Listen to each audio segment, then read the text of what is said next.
Bonjour Jean-Paul Bettel. Bonjour. Douloureux Brexit. Pourquoi à ce point-là? Parce que douloureux, c'est parce que ça ne marche pas comme c'était prévu, ou plus exactement comme c'était rêvé. Vous avez parfaitement raison. Quand le Royaume-Uni a décidé, à la suite du référendum, de quitter l'Union européenne, c'était parce qu'elle avait l'idée, le Royaume-Uni avait l'idée d'être libre et d'avoir plus de croissance.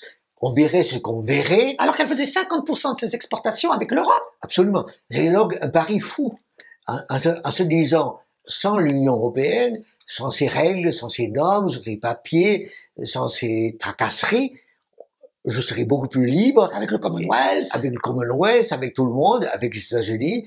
Et vous allez voir comment ma croissance sera là et montrera à quel point d'ailleurs l'Union européenne, avec ses tracasseries, ses normes, son marché, ses normes et ses règles, est quelque chose qui s'atrophie et qui n'est pas, au fond, suffisamment efficace. Et aujourd'hui, on voit bien que ça ne marche pas. On voit bien que la croissance de l'Union européenne est faible si l'on veut, mais que celle du Royaume-Uni est fragile, 0,1% au maximum, avec beaucoup plus d'inflation, 8,7% d'inflation, ce qui fait que la Banque centrale anglaise sera obligée de monter ses taux d'intérêt, qui sont aujourd'hui à 4,5%. Et quand la Banque centrale anglaise augmentera ses taux, à ce moment-là, la croissance anglaise sera en question et on va vers la récession, au moins qu'on y soit déjà. En plus, il y a des tensions sociales assez graves qui sont pas habituelles Mais tout simplement, c'est la conséquence de cette inflation qui est là. C'est-à-dire que vous avez 8,7% d'inflation, tout simplement parce que la monnaie n'est pas très forte, parce que vous devez acheter du pétrole, du gaz plus cher, et que vous devez donc faire apparaître dans les prix ce que vous achetez qui est plus cher. Et parallèlement à ça, vous ne pouvez pas augmenter les salaires, en particulier de la fonction publique et en particulier de la santé. Autrement dit, vous avez les salariés du privé et surtout du public qui disent, par rapport à cette baisse de pouvoir d'achat que nous vivons, c'est insupportable. Alors bien entendu, on pourrait se dire, mais il suffit d'accroître le déficit budgétaire et d'avoir un déficit budgétaire qui a en quelque sorte amorti le choc, mais ça n'est pas possible, ça n'est plus possible, tout simplement parce que le Royaume-Uni est seul. Et le Royaume-Uni a à l'heure actuelle un déficit budgétaire de 6,7% de son PIB, et s'il continue à vouloir soutenir, par exemple, la santé, le secteur public et la santé, il creuse encore son secteur public, il augmenterait ses taux d'intérêt à long terme qui sont déjà à 4,1%, ce qui est déjà miraculeux, sachant que l'Italie est à 4%.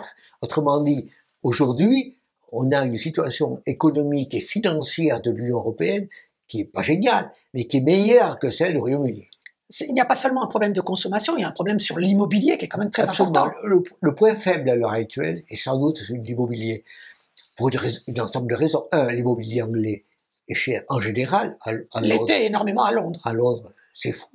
Mais en général cher, quand vous augmentez, quand les revenus réels, c'est-à-dire en enlevant l'inflation baisse, c'est encore plus difficile.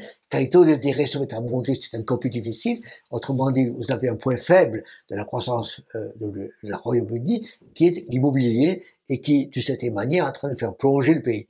Ajoutons à cela que les riches qui venaient à Londres sont en train de découvrir Dubaï. Étrangers, oui. Et que les entreprises qui aimaient bien la place financière de Londres sont en train de découvrir celle de New York. Donc le jeu était dangereux. Le jeu était dangereux et était très risqué, et aujourd'hui il est très problématique. C'est même pour ça qu'il y a aujourd'hui cette instabilité politique. On voit bien que 3 premiers ministres en un an, c'est quand même un rythme difficile, et on voit bien également, en attendant les élections ou l'annonce qu'il y aurait les travaillistes qui seraient au pouvoir, que les travaillistes ne disent rien. Ils sont en face du même problème. Tout simplement parce qu'on sait très bien que les travaillistes n'étaient pas favorables au Brexit, mais ils ne peuvent pas dire nous allons en arrière.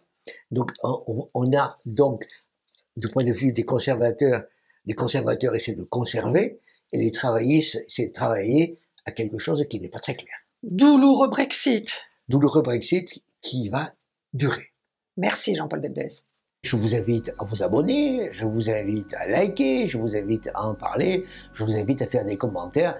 Donc, je vous invite. Merci.